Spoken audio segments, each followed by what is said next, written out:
Today, this intercollegiate competition is conducted with the aim to kindle your interest in reading books. Nowadays, you students don't have the habit of reading books. You are satisfied with the prepared notes and you are ready to study only those notes.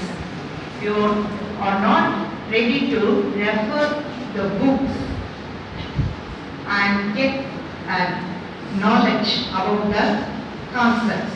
Only when you go through the books, you can have in-depth knowledge about the concepts which you are studying.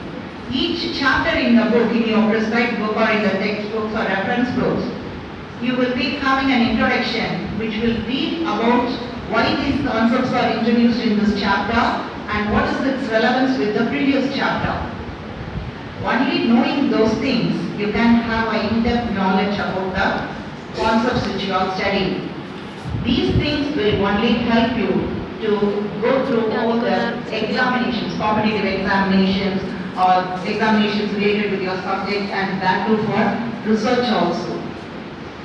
In this digital world, most popular persons, for example, the co-founder of Apple, that is Steve Jobs, and the co-founder of Microsoft, Bill Gates, they are voracious readers. Bill Gates, in his new house, has allotted 2,100 square feet for his library. He is having more than 1,000 books. He used to write what he is reading, what book he is reading, the comments in his blog.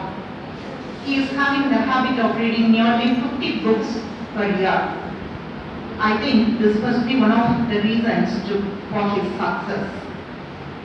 So I wish all of you to be successful in your life. You try to read at least 10 books or else at least one book per month and be successful in your career. I congratulate all the winners who are going to receive these prizes from our college. Thank you.